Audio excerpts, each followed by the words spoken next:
The central focus na sinasabi natin is the evil heart of unbelief. Tinitingnan dito, well, siguro sasabihin mo, well, I'm okay. I remember, years ago, tumanggap naman ako kay Yesu Cristo eh. Sabi nga pala ni John MacArthur, mag-ingat din kayo sa easy believism kind of faith. Easy believism, quote-unquote, salvation. Mag-ingat din tayo dyan. Sinasabi, okay naman, tumanggap naman ako kay Kristo mga 20 years ago. But parang ito yung isang tao na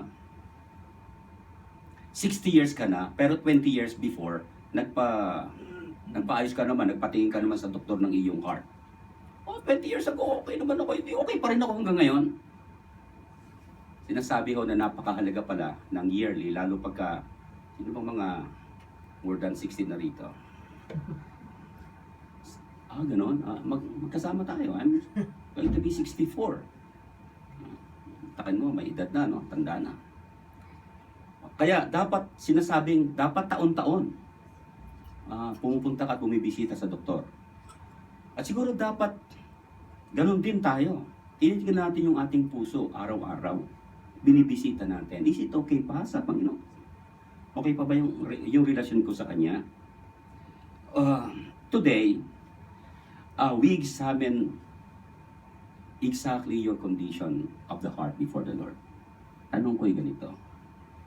Kumusta kaya to? Pag titignan ni Lord at i-examine niya, okay kaya ang condition nito? What I'm talking is the spiritual heart. Naroon ko, may makita ka siya, kaya siyang unbelief doon?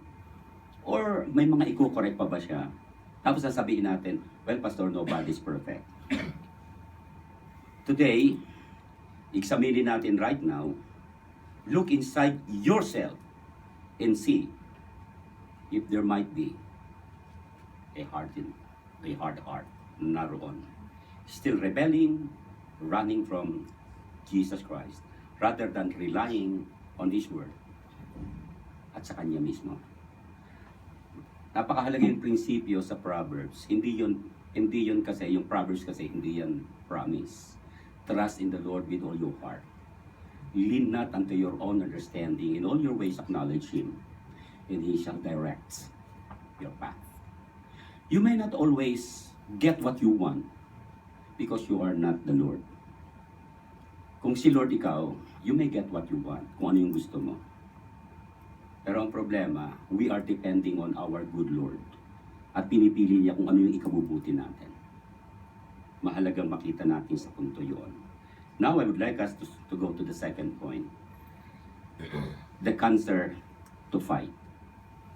Ano yung cancer na dapat nating i-fight? Doon sa verse 12, sinabi yan, take heed, brethren, lest there may be any of you evil heart of unbelief, departing from the living God. That's the cancer. That's the condition. Depart from the living God. The word depart has the idea of deserting and walking away. Yun ang ideya nun. And there is danger if your heart is not really resting and relying on the Lord Jesus Christ.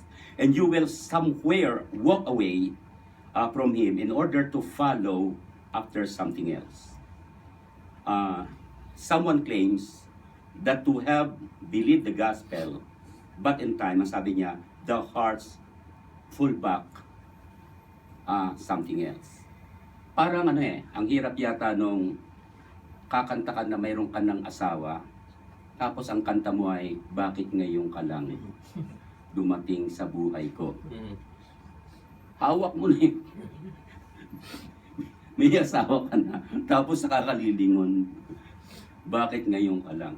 May ugnayan ka na sinasabi mo kay Lord, but you are longing after other than Jesus Christ. So medyo mag-ingat. Ang puso kasi sinasabi sa Proverbs, sa Jeremiah, chapter 17, verse 9, ito'y deceitful, napakadaya.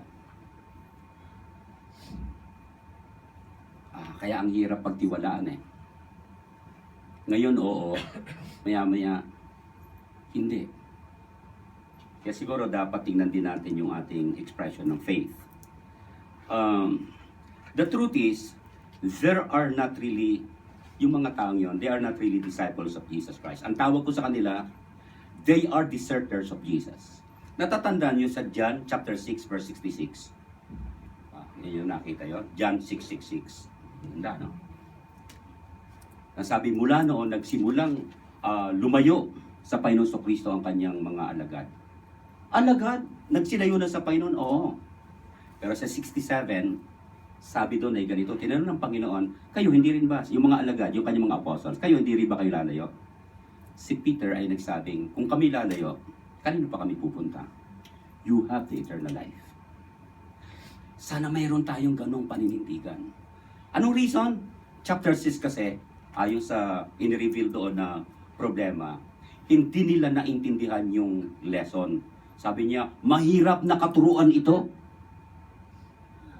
Nahirapan ka lang sa katuruan lumayo ka na. Sometimes, natatandaan ko tuloy na ako nag-aaral pa ng high school. Nung ako'y college na saka ko naintindihan, kaya pala ganun. College na ako saka ko na-realize na, ganun pala yun. Ang totoo nito ay hindi ako magaling sa math. Math, totorete ako doon. Mababa ang aking grade sa math. Pero alam niyo, nung ako'y kumukuha ng masteral ko sa guidance and counseling, ang teacher ko isang author ng book. Ang pangalan niya, ewan ko kung you come across with her, ang pangalan niya ay Carmencita Cruz. PhD in Math sa UP. At siya ang dean ng graduate studies ng Roosevelt College. Nang siya naging teacher ko, dun sa, anong pangalan nun? Statistics. Pakahirap pa naman yung statistics. Binigyan niya ako ng 1. Sabi ko, marunong talaga ba ako? Pero ang totoo nung mga nakalipas, 2.5, 2.75, saka naman nakakita na kung kailan ang teacher ko yung pinakamagaling at author ng book, bibigyan ka ng 1. Isang bagay ang alam ko, pag malapit ka doon sa marunong, matututo ka. Pag malapit ka sa Panginoon, matututo ka ng kanyang landas.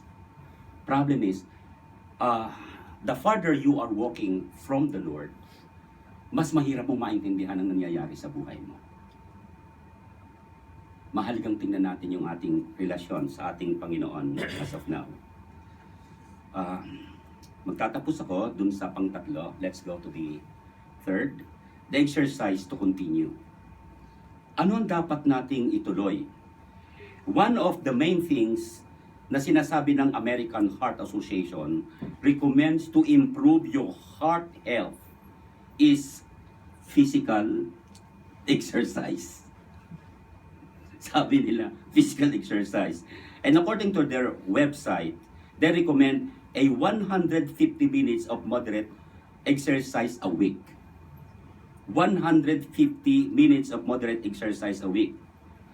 Kaya, sana itong aking ginagawang paglakad at ganito, sana kasama na yon.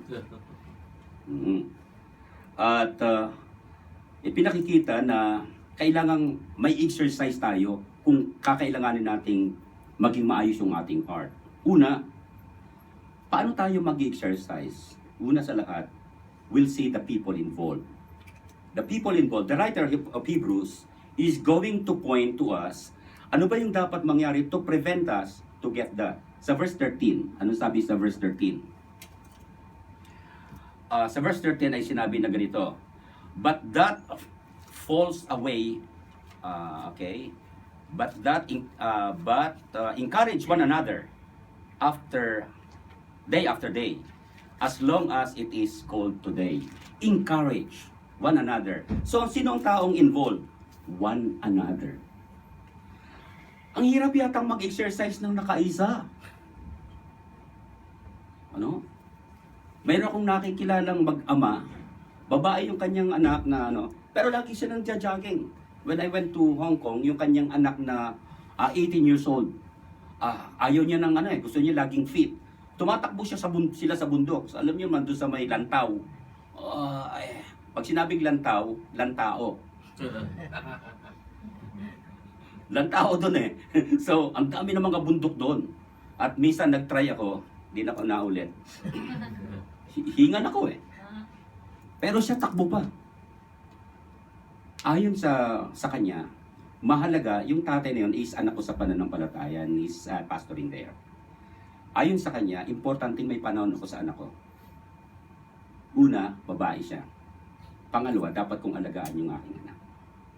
Tayo sinasabihan na tayo mag-exercise ng ating heart. Pero hindi naman siya pwedeng sumama sa ating, okay, mag-jog ka kasama ko. Pero sigurado ko, His presence is with you. Sana enough na motivation natin na tayo sa ating pagtakbo bilang Kristiyano, naniniwala tayong God is kasama natin araw-araw. And therefore, dapat maging motivating factor sa atin yon. So, dapat ang kasama mo, yung mga taong kasama mo rito to exercise, ang sabi diyan, they are your brothers and sisters in the church. Your spiritual health is maintained partly by your interaction with them. Yung ginamit diyan na word na dun sa verse 13, encourage one another. Mahalaga pala yung ating tinatag na parang grouping. Pag kami isang best lang, isang linggo tayo nag-limit eh, Sunday. Bye-bye, see you next Sunday. Kailangan para din natin ng maintenance ng heart natin. At kinakailangan mag-encourage about isa sa atin. And away with the notion of isolated, individual, dapat ayaw ng Diyos pala ng Lone Ranger Christianity. Gusto ng Panginoon, tayo ay magpatuloy. May kasama tayo. In fact, ang Panginoong Diyos ay nagsasabing, especially doon sa verse, chapter 10 of the book of Hebrews, verses 24 and 25. Ang sabi, and let us consider to stir up one another to love and good work. Dapat, let us cheer up one another to love and good work. Pag hindi tayo magkakasama, ang hirap eh. Naranasan niyo bang mag-jogging ng nakaisa? Naranasan niyo mag-basketball ng nakaisa? Pag balabag mo ng bola at malayo, takbo ka na naman.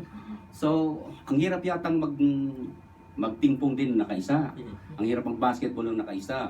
Mabuti pa nga pag kami siguro yung mag-jogging ng nakaisa. Mula sa amin, malapit kasi kami sa sa Enchanted Kingdom. So yung ikutan doon, yung parking place, makatatlong ikot ka lang doon, laglag ng ang dila mo, talagang sobrang laki. Pero alam nyo, importanteng may kasama ka. It's either na asawa mo, usually kasi mga misis ayaw sumama sa jogging eh. Ayaw nilang magpapawis, mag-aamoy pawis. Pero kung mayroon kang kapatiran sa church, ganun din. Yung young people, mahalaga na mayroong ganun din, sama-sama na gawain.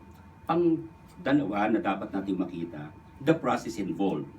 Ano yung proseso? For we are made partakers, sa verse 14, of Christ, if we hold the beginning of the confidence is steadfast unto the end. By God's grace, through faith, we are made participants and partakers of the life of salvation sa ating Panginoon Kristo. That is a very wonderful promise of the Lord. Pero kakailanganin natin ng continuation, pagpapatuloy ng ating exercise.